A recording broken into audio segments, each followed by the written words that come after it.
may kapalit agad. Si Torre, ang bilis ha. Wala nang atrasan to. Sibak ka na talaga, Torre. Paano to? Ako'y nagtatanong lang ha. Kasi kahit saan pumunta si Torre na itong nakaraan, nakikita ko siya sa likuran. At paano naman yung mga ikinaso sa kanya? Di ba kinasuhan ng KOGC to, kinasuhan ng Duterte to. Itong si Torre, nako, kabado na siya. Kung hindi siya mabigyan ng pwesto kasi ang sabi nila, ilalagay sa, yung iba naman sabi, PPWH. Yung iba kasi mayroon nagsabi, ipapalit daw doon sa NBI daw. At kung ano man, swerte ni Torre kung may pwesto siyang malilipatan, kung wala. Tapos, ang daming nagkaso sa kanya. O paano yan, Torre? Sasabihin mo na ba kung sino nag-utos na ipaaresto si Tatay Digong? Ito, kilalanin po natin. Ang pumalit agad. Ako, ang bilis naman. Ang kapalit po ni Torre bilang PNP chief. Dito po sa nag-forward po sa atin na ito. Ito si Police General Jose Melencio Nartatis Jr.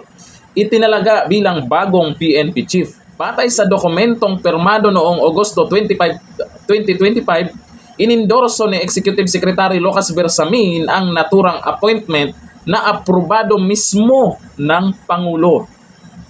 Si Nartatis ay kilala sa kanyang matagal na serbisyo sa PNP, kung saan nakapwesto siya sa iba't ibang mahalagang tungkulin bago ang kanyang bagong posisyon. Dahil dito, inaasahang magdadala siya ng panibagong direksyon at pamumuno sa pambansang pulisya. Samantala, hindi pa nagbibigay ng pahayag ang Malacanang hinggil sa dahilan ng pagpapalit ng liderato. Ito yung hinihintay natin kung ano talaga yung dahilan. Ngunit inaasahan na tututukan ng publiko ang mga unang hakbang at pulisiya na ipatupad ang bagong PNP chief. May bago na. Torre, tahimik pa. Ang kayabangan ni Torre, nako, tahimik na. Di ba?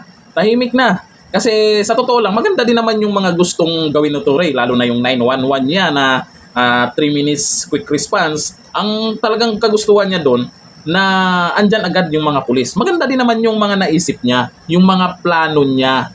Yun nga lang, sumobra siguro sa kayabangan. Talaga naman kahit sino naman nakakita kay Torre, talagang nayayabangan yung dating niya. Akalain mo ba naman PNP chief ka, tapos nagbo-boxing-boxing ka mag-isa? Champion pa. At pinagtatawanan na siya. May mga desisyon siya na talagang kita natin na ang tapang talaga. Kumbaga kung sino ba talaga siya, malakas ba talaga yung kapit niya. Pero hindi na natin masasabing malakas pa rin yung kapit niya kasi tinanggal na siya. Ang tanong dito, saan siya ililipat? May idea ba kayo kung saan siya ililipat? Daming nagko-comment kasi dyan, DPWH daw kasi sa DPWH daming pera. Grabe naman kayo. Hindi naman siguro. Ang merong nagsabi dyan kasi doon sa NBI daw, may mga kinabahan. Naku, malabo, hindi. Si Torre naman, tapang-tapangan. Pero sa tingin ko diyan sa NBI, kailangan ng galing yan. Kung maaari nga, may alam ka talaga sa batas. Di ba? Kaya malabo, para sa akin malabo. May malalim na dahilan ito. Kaya bigla na lang, pabilisan, may kapalit agad. Na pinalitan po itong si Ayon Torre. Po sa mga bulong-bulungan, ang dahilan po dito, dahil doon sa hindi pagkakaunawaan ni Torre at doon sa mga kasamahang nasa posisyon. Tungkol po doon sa pagbalasa ni Torre sa mga tao. Isa po yan sa malapit-lapit na dahilan. Yung hindi niya sinunod yung kagustuhan ng isa dyan. Nakaraan, sinasabi natin na hindi tumatalab yung pagsindi-sindi ng kandila. Di ba yung pag-aresto nila kay dating Pangulong Duterte? Maraming nagsisindi ng kandila. May picture ni Torre, nagsisindi ng kandila, may mga dasal-dasal pa. Hindi tinatablan si Torre, di ba?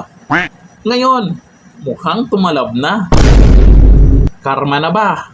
Abangan po natin yan. Pag nagsalita na si Torre tungkol sa issue na yan. Kasi ngayon, tahimik pa naman. Hanggang dito na lang. Thank you. Bye-bye.